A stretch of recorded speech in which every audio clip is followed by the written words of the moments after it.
अभी क्या क्या कहना चाहते हैं?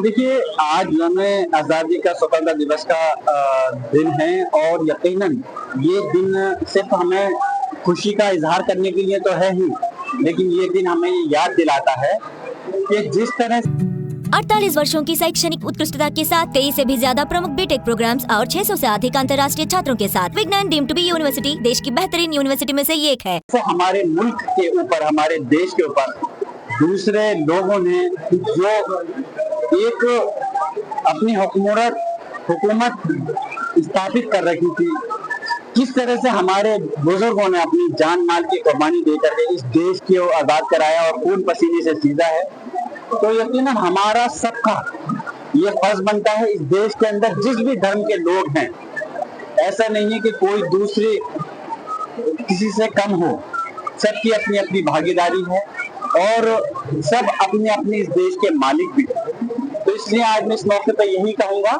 कि हम खुशी है कि आज इस मुल्क के अंदर आजादी के तौर पर रह रहे हैं, लेकिन उसके साथ साथ मैं जैसे जनप्रतिनिधि हूँ और इस संभल की सरजमी से लोकसभा से सांसद चुनकर देश की सबसे बड़ी पंचायत में मुझे यहाँ के लोगों ने पहुंचाया है, तो यहाँ से लेकर संसद तक जहाँ पर मैं जरूरत महसूस करूंगा कि कुछ अगर अपनी जनता के लिए या इस देश के हित के लिए कोई आवाज उठानी है तो मजबूती से हम उठाएंगे भी। और जिस तरह से राजनीतिक पॉइंट ऑफ व्यू से मैं नहीं कह रहा आज के दिन, लेकिन जिस तरह से हमारे पूरे विपक्ष ने हमें महसूस हुआ, तो अभी हमने ईद के दिन पूरी ताकत के साथ एक इत्तेहादी मार्च भी किया, जिससे कि हम चाहते हैं देश का लोकतंत्र और जो अधिकार हैं वो अपनी जगह कायम रहे।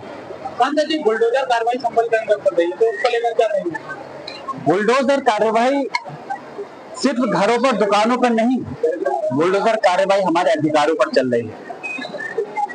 हमारे अधिकारों को बुलडोजर के तरह रौंदा जा रहा है और अफसोस तो इस बात का है कि जो इस देश की व्यवस्थापिका, कार्यपालिका, न्यायपालिका, जो इस देश की 3 जगह ताकत को बांटा गया है, लेकिन एक ही ताकत तीनों की काम कर रही है। किसी को यह अधिकार नहीं है, चाहे पुलिस प्रशासन हो या सरकारों को सजा देने का काम हमारी देश की न्यायपालिका को है, जिसपे कि हमें आंख बंद कर करके भरोसा है। हम इस देश की तमाम न्यायपालिका का सम्मान करते हैं, चाहे छोटी न्यायपालिका हो या सर्वोच्च न्यायपालिका हो। लेकिन मैं यही कहूंगा कि अगर किसी ने कुछ गलत किया है तो आप उसके खिलाफ आप कार्रवाई सिर्फ इतनी कर सकते हैं कि लिखत पढ़त की सजा देने का काम आपका नहीं है।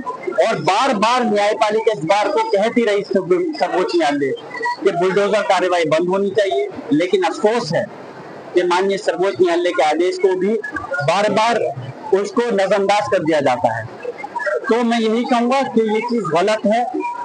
अगर जब हमारा मुल्क आजाद हो गया है तो इस टाइप की कार्रवाई कर करके बार बार हमें ये चीज महसूस नहीं कराया जाए कि अभी भी हम आजाद नहीं हुए। मकान निर्माण मामले में आपको जुर्माना लगाया गया है, तोड़ने के आदेश दिए गए हैं। मैंने पहले कहा कि बहुत सारे आदेश गलत होते हैं और हुए हैं, लेकिन मैं अल्लाह का शुक्र है, मैं फख्र से कहता हूं कि मुझे न्यायपालिका पर अपने देश की भरोसा है और मैं गया हूं तो मुझे और हमारे नागरिकों को इंसाफ मिला भी है। अब जो लगाया है मैं तो इसके खिलाफ हूं, लेकिन फिर भी फिलहाल जुर्माना जैसे कि आपने देखा होगा वो जमा किया है, लेकिन मैं अपने अधिवक्ताओं से लीगली राय ले रहा हूं। जैसे आगे की बात होगी उस हिसाब से फिर आगे का कदम। हम लगातार वोटों को लेकर धरना प्रदर्शन कर रहे हैं, हमारा हक है, अधिकार, और ये देश लोकतंत्र की एक खूबसूरत चीज है। अधिकार जो इस देश के नागरिकों को दिया है, वोट का अधिकार। अगर वोट का अधिकार ही नहीं होता इस देश के अंदर तो फिर राजशाही में और लोकतंत्र में फर्क क्या रह जाता।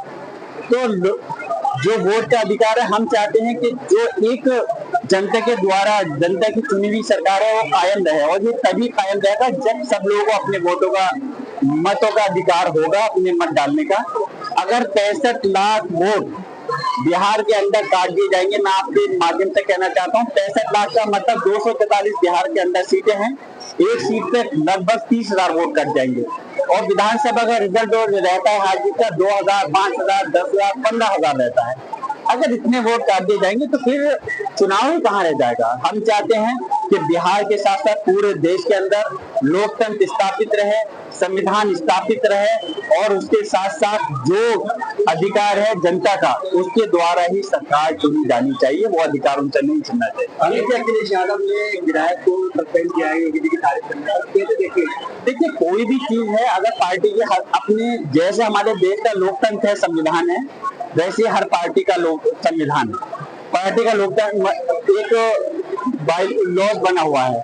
अगर कोई भी पार्टी के खिलाफ कोई अगर सदस्य, विधायक, सांसद या कोई भी एक कार्यकर्ता का उसके खिलाफ जाएगा तो हर पार्टी उसके खिलाफ कार्रवाई करती है, इसमें कुछ नया नहीं है। हाईकोर्ट के जरिए मामले में आपको राहत मिली है, क्या कहेंगे? मैं पहले भी कह चुका हूँ, फिर से कह रहा हूँ, मुझे इस देश की न्यायपालिका पर भरोसा है, चाहे वो हमारा कोई भी हाई कोर्ट इलाहाबाद का हो या सुप्रीम कोर्ट हो, और उस पर मैं भरोसा करता हूँ और मुझे न्यायपालिका ने मुझे रिलीफ दिया है और इंशाल्लाह आने वाले वक्त में मुझे और हमारे संभल वासियों को पूरी मुकम्मल तौर पर इंसाफ मिलेगा।